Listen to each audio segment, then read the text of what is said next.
time, and everybody joined in.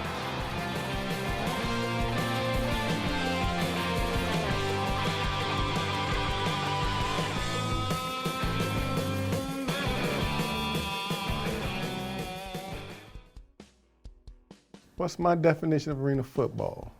In a sense, I would say the ultimate athlete. You had to be an athlete because you play offense and defense. It's football, and what people don't really appreciate is the challenges of playing both ways. But that was the core of the game. People had never seen indoor football like that. It got better when it was at Amalie Arena because it was more enclosed, and that's what makes it great. Arena football is a fun, fast-paced game with a great sense of family and all of the fans. You can be right close down to the action. You can have scoring all the time. You can have music. You can have energy. This could be a race right here. It's very unpredictable, and not just on the field, but off the field as well. There is so much action, and people like offense in football, and it's just an exciting game to watch, and it was fun to cover. And I remember the first game that I went to. It was in the summer of 1997. And here I am in this arena watching what I could best describe as football in a pinball machine. We would have motorcycles on the field. We had a hot tub that would sit in one of the end zones that was put there by a sponsor. There would be girls in bikinis in the hot tub. The mascot would be jumping in the hot tub. You know, over the years, it changed quite a bit and became a little bit more of a family environment where we didn't have things like that going on. It was a little bizarre at first, but it was fun. And I think that's the key with arena football, and in particular, the Tampa Bay Storm. It was fun. Going deep, he's got Rubin for the touchdown. Team, Storm down by 7, 10:44 to go in the half. Gruden under pressure, scrambles. Thomas, touchdown, Tampa Bay. We had the greatest players in the league by a long shot with people like Jay and Lawrence and Stevie Thomas and that bunch. When you put Stevie in there with Jay Gruden, I mean, you've got a combo that's non-stoppable. At the top of the franchise is number 7, Jay Gruden. In the AFL's early years, Gruden simply set the benchmark for all future quarterbacks to aspire to. Jay Gruden, who didn't come in as our starting quarterback. Jay went into the last exhibition game in the second half and scored like 6 touchdowns, and he became the starting quarterback, and we never looked back. Jay Gruden had it from the beginning, and he really knew how to work the game, how to work those different rules than we had from outside. You couldn't do it like you do an outdoor game where a guy gets out ahead of everybody else, and he grasped that very, very well, which made him a great quarterback. Gruden retired from playing in 1996, at that time ranking as the AFL's top passer in every statistical category. Jay Gruden was exciting, and maybe they saw him as undersized in the NFL, maybe they thought his arm wasn't good enough, but he was a perfect fit for the Arena Football League, and a big reason why the Storm had so much success early on. The guy could move the ball. He was a team leader. He, could rally the team around any situation. The Motown fans trying to cheer on its defense. Gruden in deep trouble. Needs to get rid of it. Looking for a man. Touchdown, Tampa Bay! Capiola. 3rd down and long. Gruden drops back. He's under pressure. He's going to run. He's got it. He's got an alley. He's at the 5. Touchdown, Tampa Bay! And it was always a shame Jay didn't really get a chance in the NFL because he was one of the smartest and toughest players. And I always said, you know, he was like a Joe Montana. He wasn't the biggest, he may not have had the strongest arm, he wasn't the fastest guy, but all Jay did was he just won. The air attack style of the AFL has showcased many star receivers, and one of the greatest playmakers in Storm history was number 20, Stevie Thomas. Stevie came to us mid-season of our first year, and I remember our coach being really excited when we signed him, and he said to me, hey, this kid's really special, and wait till you see him play. And so Stevie comes in our first game, and it's like the last drive of the game, last seconds, And Jay throws a perfect pass. Stevie's streaking down the field. He's wide open, about to catch the ball for a touchdown and win the game, and he drops the frickin' ball. Just drops a ball that a junior high school kid could have caught. And I remember thinking, this is the guy that we brought in that's supposed to be so special.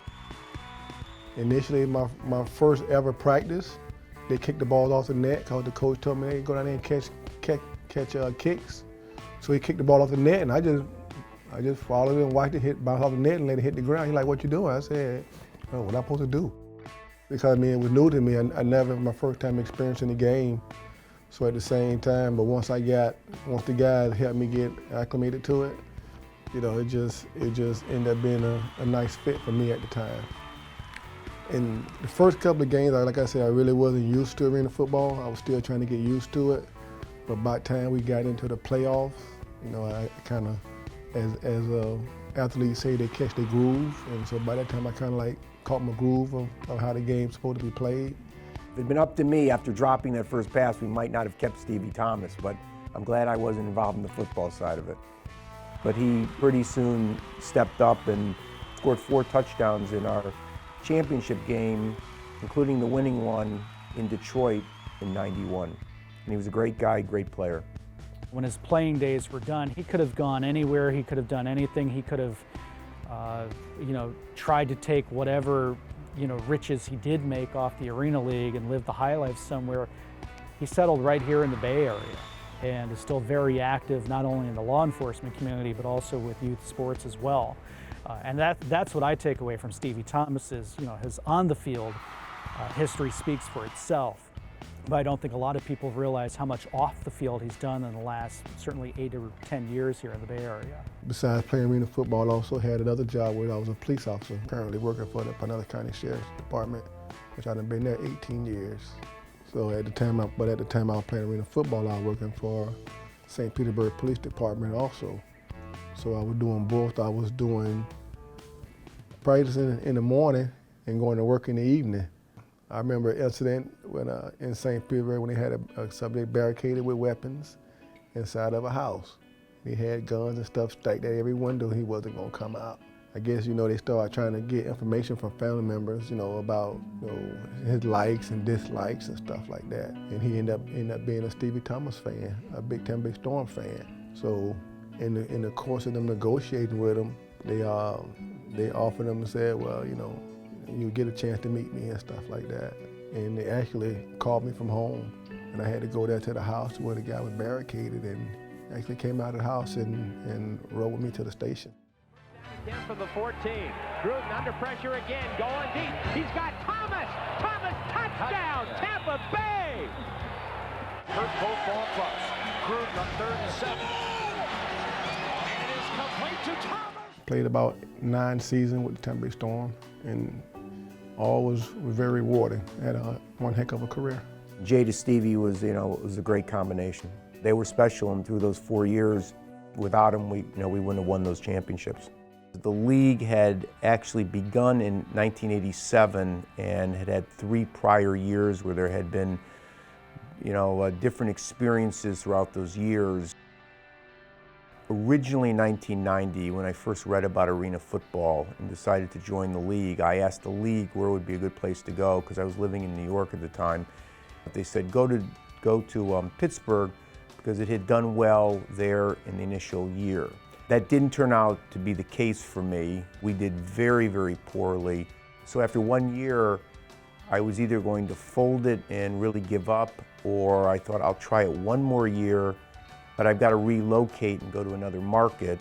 And I looked at that time at Tampa Bay, Charlotte, and Atlanta. Tampa Bay's always been a great and crazy football market. At that time, the Buccaneers had many unsuccessful seasons. The Lightning wouldn't come until '92, so we were really the only other franchise then, and baseball wouldn't come until some years later. So we kind of caught magic in a bottle at that time. 10,000 curious people showed up to see a strange new game. What began as a curiosity quickly developed into a mania. I was with them the first year they were here. They had been the Pittsburgh Gladiators, and then they came here and became the Tampa Bay Storm, and had great crowds, and I'm sure they were the biggest crowds the AFL had ever had at that time. The Storm would win the first two Arena Bowl here as the Tampa Bay Storm, so 91 and 92, and people couldn't get enough of them. You know, there was a winner playing over at the Dome in St. Pete. Winning the Arena Bowl that first year was huge, to be honest, for the organization, because like I said, it was brand new. By like 1987, it had been around, but you know, didn't know about it. So for them to bring it right here to Tampa Bay area, I mean, it was huge, and for us to win that first year, to be honest, it kind of propelled the organization to where now you won, so now you have to maintain that, and that was one of the big things, maintaining and establishing that plateau that we had already set in 1991. I think it was just incredibly impressive the way that they were able to rattle off so many Arena Bowls. I think it was 4 in their first 6 seasons here. I don't think you'll ever see what we saw in the Storm, where a team comes to town or is created, an expansion team, if you will, and just practically runs the table and wins 4 championships in 6 seasons. That's very hard to do in any sport at any level.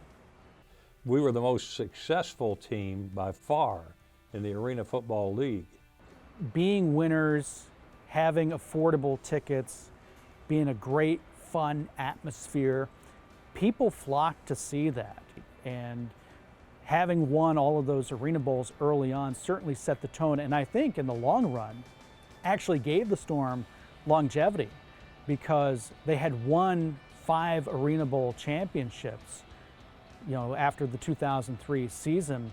So no matter the ups and downs of the Storm or the ups and downs of the Arena Football League, at the tail end of the Tampa Bay Storm story, you could always point back to the history of the team. That, I think, kept it afloat for a few more years than any other club in that situation would have found itself in. A year or so after I sold in '95, I kind of stayed involved a bit with Woody Kern, and kind of as a friend and an advisor. And Woody went on to have great success with Tim Markham. I stayed a great fan. I went to a lot of games, but at that point it was kind of their team, and I just enjoyed it as a fan like everybody else. We were a fledgling league trying to draw fans and attract interest.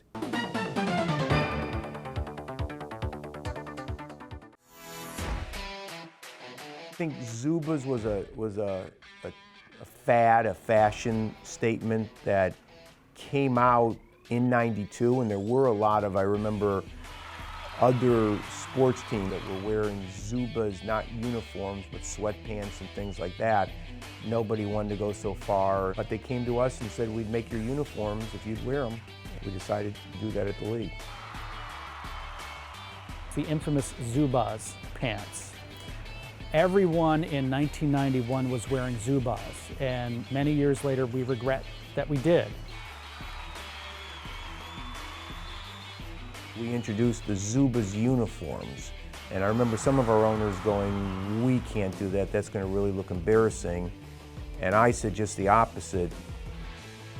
It was a fashion statement. It certainly made the NFL look very boring, that you had this semi-pro team coming out wearing these goofy striped pants.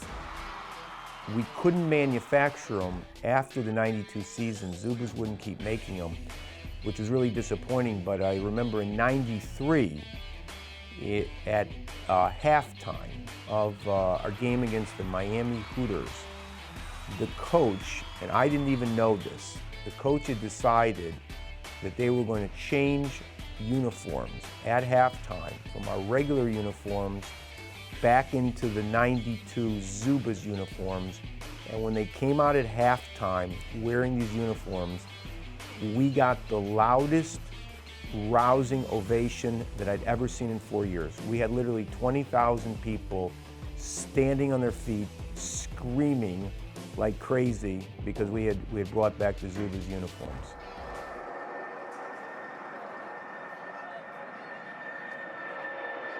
I used to be voice of the Rowdies, and I was on a plane one time coming back from New York, And we had had a lot of time, and the plane was nearly empty. And the rowdies would sit up front, and I smoked then. I'd go back to the back of the plane. And this flight attendant, she came back and said, "Sir," she thought I was in charge of the guys. They were all up front, and they were getting rowdy, to say the least.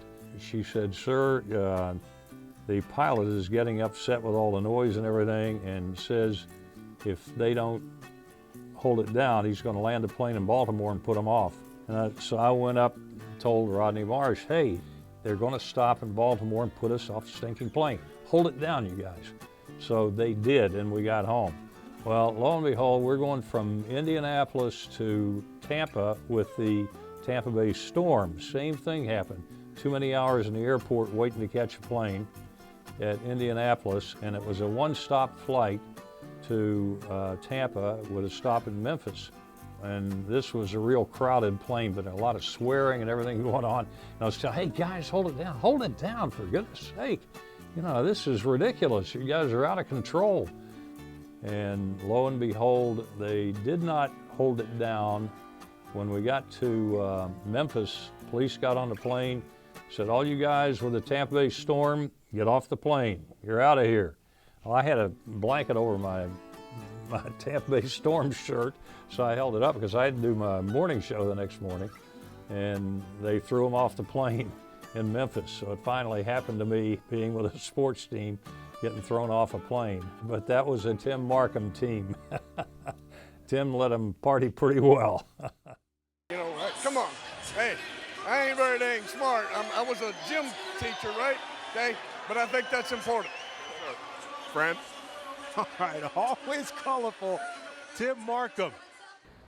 Tim Markham was an absolute godsend to this team. First of all, because he was a winning coach, won a couple of Arena Bowls very early on in his tenure. And he had that kind of outlaw, my way or the highway appearance to him that I think fans were enamored with. He demanded perfection as a head coach. I'm not gonna say it was him being mean, it's just a matter of respect. Wait, 1, 2, 3. And this guy was the most successful coach in all of arena football over the years, and he knew it better than anybody by a long shot. He kind of sort of inherited a team who had already won 2 Arena Bowls. So it wasn't like he was coming to a team where he had to just totally rebuild.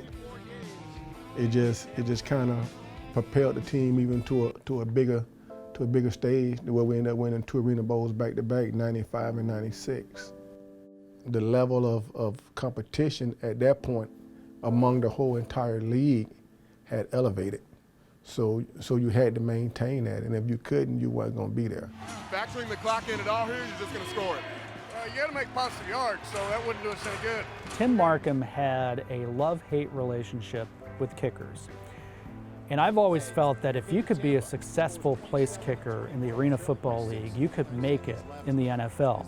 So I thought it was a lot harder game to do, you know, to get an extra point or to get a field goal. Not that they kick too many field goals in the Arena League. I think the space between the 2 bars in the end zone was like maybe, you know, 6 feet. It wasn't that much.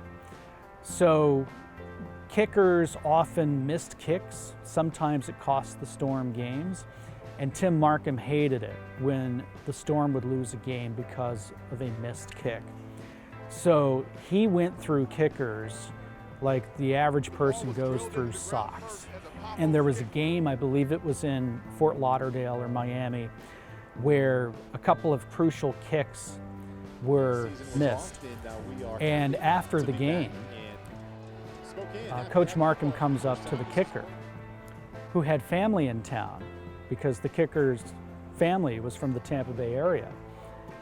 And he said, "Son, you're going to need to ride back home with your family. Don't get on the bus. You've been cut." It's very cruel, very heartless. One of the really cold moves that Coach Markham made. The kicker did all right for himself. His name is Jay Feely. Went on to much success in the National Football League. Had he been a little more patient, then perhaps Jay Feely would have been a more successful Storm kicker. Then again, maybe it wouldn't have been as successful in the NFL, we'll never know. You had the field general, Tim Markham, but you also had the guy who would help players out. You had a lot of players who were in financial dire straits. You know, the Arena League did not pay that much. And Tim Markham would very quietly help guys find a place to live. You know, very quietly slip them some money to go buy some groceries, to take care of their family. Loved our road trips because he would take us to these restaurants and bars and places that nobody knew except him, particularly when we were in Texas. I remember in Dallas, but wherever we went, he made sure we had a good time as far as the broadcast crew and the non-playing crew.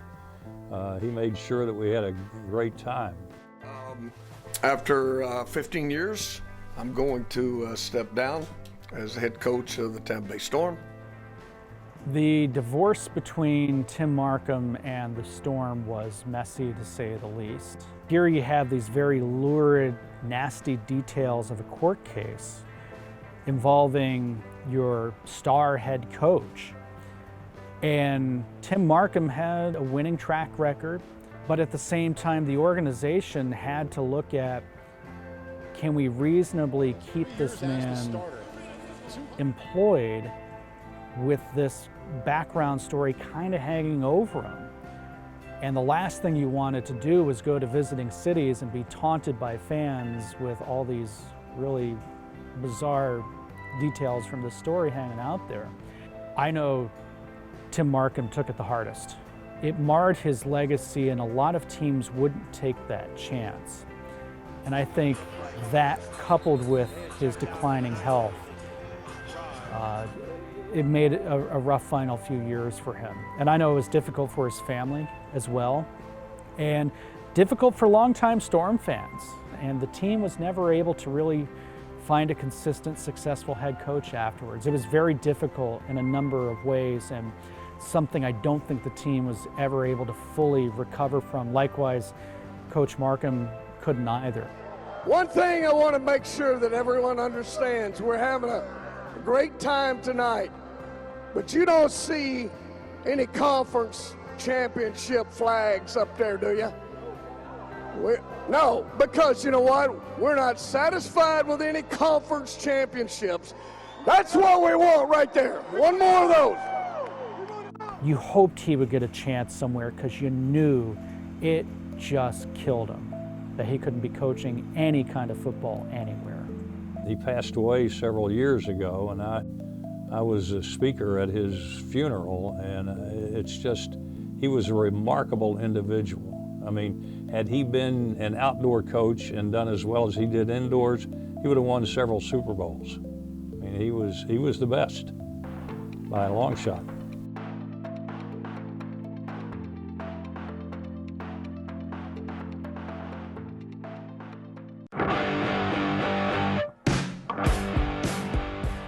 The original War on I-4. Playing against Orlando, like I said, it was for bragging rights.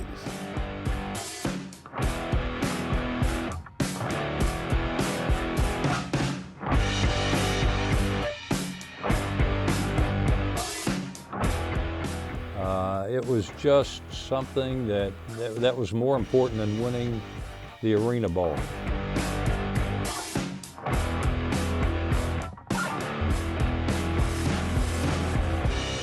When you look at the great rivalries in football or in any sport really all across the country, this would have been one of the best. It had all of the features you want in a great rivalry, and it was something that we looked forward to those games big time every year. We can put these guys down.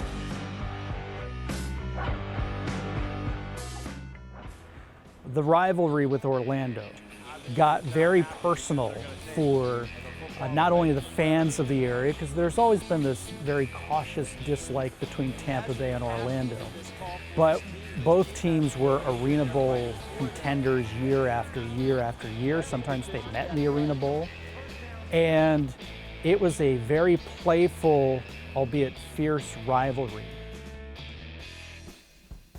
I wouldn't call it hate. Well, there was pretty nasty attitude going there, and it was just such a keen desire to win the game that you'll do anything to win, no matter what it takes. And when you get into a situation like that, it can get pretty nasty out there on the field. Nobody liked each other. When we went to Orlando, and they were our big rival, and they had pretty rowdy, unruly fans, and they were right on top of our bench.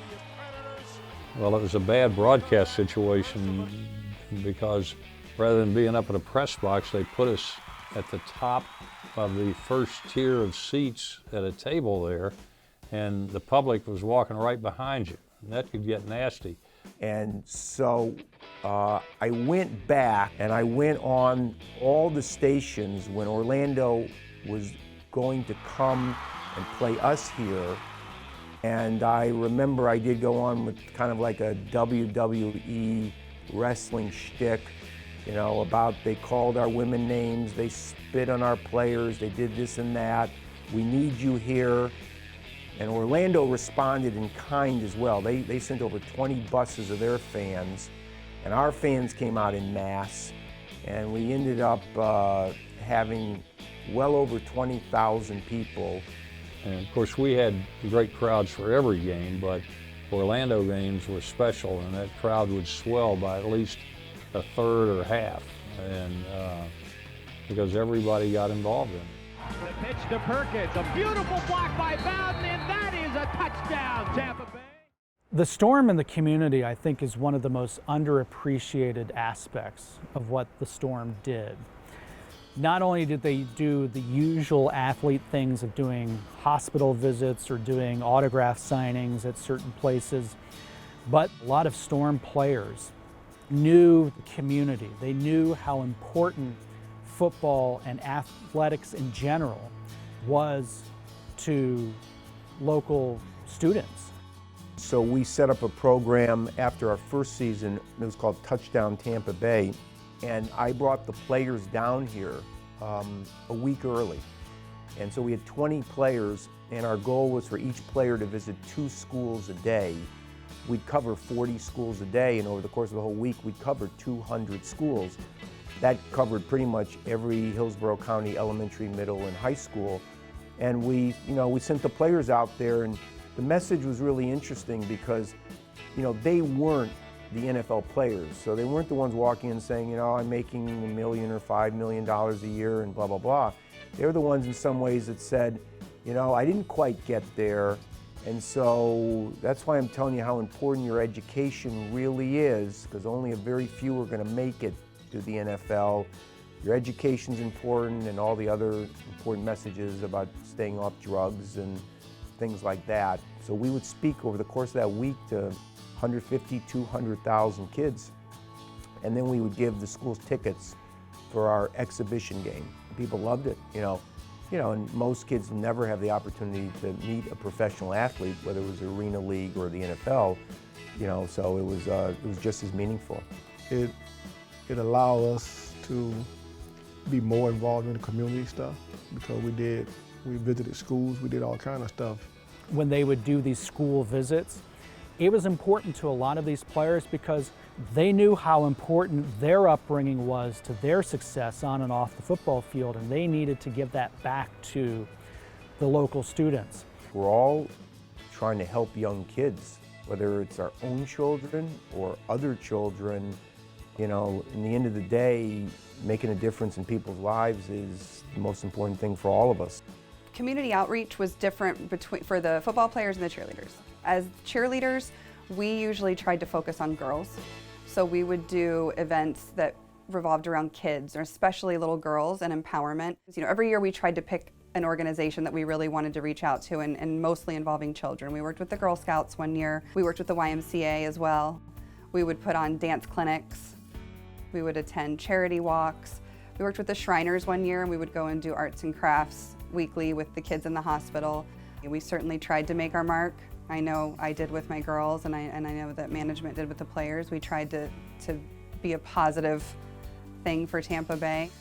The military connection was always a big one with the players, and there was always at least one game, typically around Memorial Day weekend, that was dedicated to military veterans and active military, the players really got up for it because they really appreciated the true warriors, past and present and future. You had a lot of football players who had some kind of military connections, and the cliches when talking sports, and especially football, about players being soldiers and winning battles and fighting wars. Well, when you actually meet real soldiers who have fought battles and real wars, it really resets the perspective, and you realize, I'm just playing a game. These people are laying their lives out there for the betterment of our nation and world.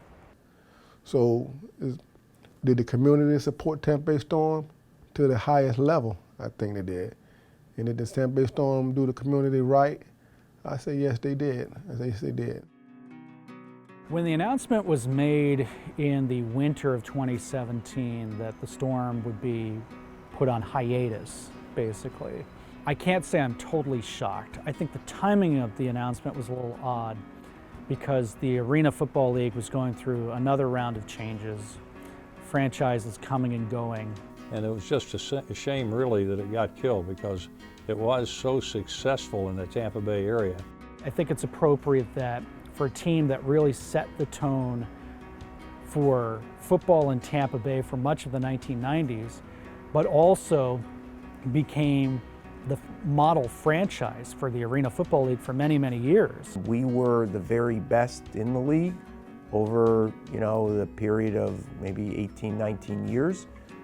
When I used to run extensively and I'd go by those signs that they'd say, home of the champions, I think I was the one that complained to the mayor or the county that originally had said Buccaneers and Lightning, and I said, you need to add the Storm to that. They eventually did. It was just overall an incredible experience. I loved it. I wouldn't trade it for the world. It was just a great time, had by all. It kind of made the bond real tight knit, to where, everything that we did, we pretty much did together. Even to this day, I can still call them guys on the phone, pick up the phone and call them and just chit chat. I just talked to one of our players this week, Dietrich Wise, who was a big part of our '93 championship, whose son is on the New England Patriots. And we kidded because he sent me a picture, and I said, my gosh, we were so much younger, thinner, and better looking 25 years ago. But, we're still doing our thing today. And those memories, you never give up. They're special. I think there'll always be the Tampa Bay Storm somehow, some way in the Tampa Bay region, even if the Storm never pick up a football or play another game or take another down. Even if this is it, they're done forever, I don't think they ever truly go away. I was very sad to hear the Storm was folding. We had put a lot of time and effort into building that league into something we hoped it would become. Maybe national TV, maybe supported by the NFL. It never worked out. At the end of the day, it's about the memories. It's unfortunate that it no longer is in place because it was a great league and we had great times playing it and great times coaching. Jay Gruden, quarterback, 1991 to 1996.